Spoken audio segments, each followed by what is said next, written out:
Well, nothing says honesty like taking the fifth, huh, Doc? Let's try something. What day of the week is it today? On the advice of counsel, I respectfully decline to answer based upon my rights under the Fifth Amendment to the Constitution. What color tie are you wearing? On the advice of counsel, I respectfully decline to answer based upon my rights under the Fifth Amendment to the Constitution. What color's the carpet in front of you?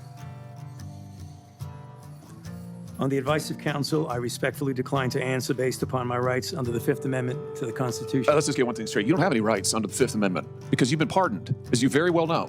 As the Supreme Court has been clear for a century and more, Brown versus Walker, 1896, when he has been pardoned, he may not stand upon his privilege. You know that. Your lawyers sitting behind you now shifting nervously in their chairs. They know it. This isn't about the Constitution. This isn't about the law. This is about contempt. Contempt for this body and contempt for the American people. But I think I know why you're doing it. It's because you don't want to answer questions. It's because you did all kinds of terrible things. It's because during the pandemic, you got rich, didn't you?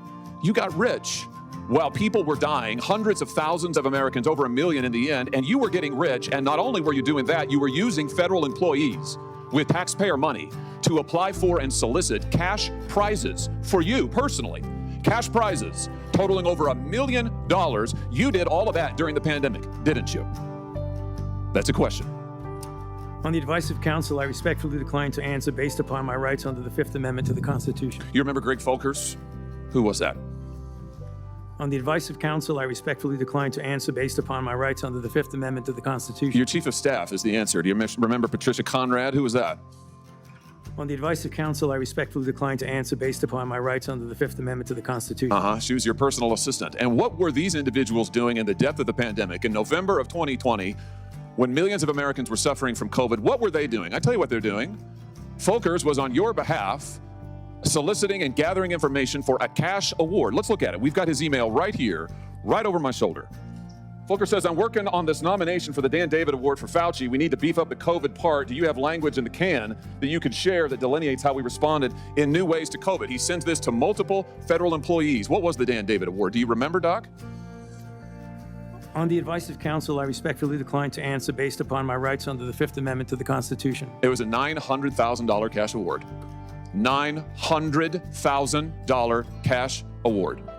And he got it because he used federal employees to get it. And this wasn't the only award, was it, Dr. Fauci? In fact, you applied for and received at least 8 other federal cash prizes on federal time using federal employees and federal resources. Here they are over my shoulder. Besides the Dan David Award, you've got the Partnership for Public Service, you've got the Adelson Prize, you've got the Smithsonian Award, you've got the National Academy of Medicine's Award, you've got the CDC Foundation. In fact, you turned your staff into a full-time application machine. You actually wrote to people and said, do you think maybe I'd qualify? And you got cash for all of this. And it wasn't just 1 or 2 employees, was it? In fact, you used 8 separate federal employees on federal time using federal resources to solicit cash awards. Isn't that true? On the advice of counsel, I respectfully decline to answer based upon my rights under the Fifth Amendment to the Constitution. Here they are right over.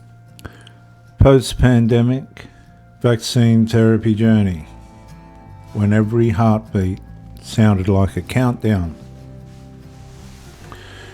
Have you ever become so aware of your own heartbeat that silence itself became frightening? At first, it was only at night.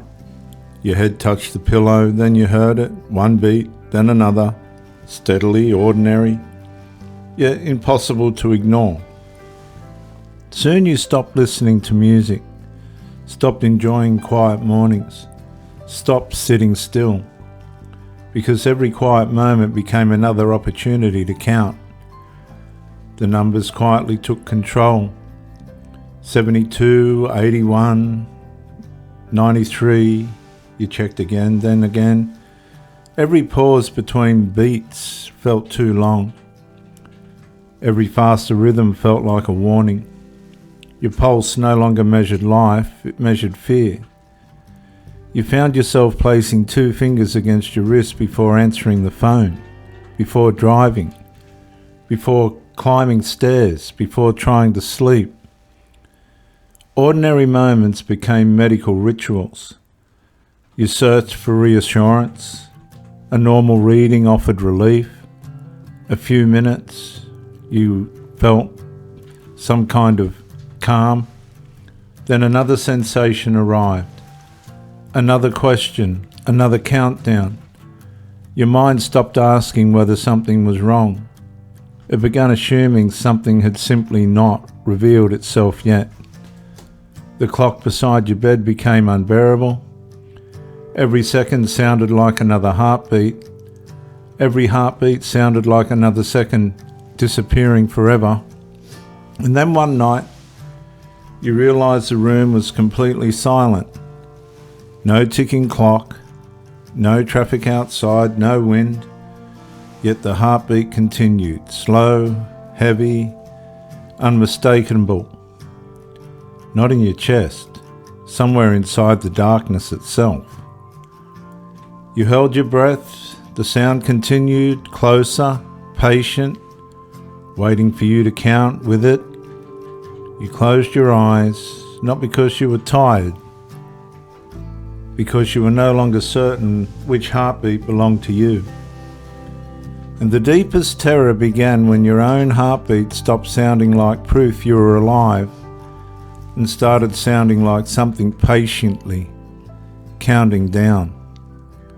But the countdown, the destination, was dark. Very, very dark.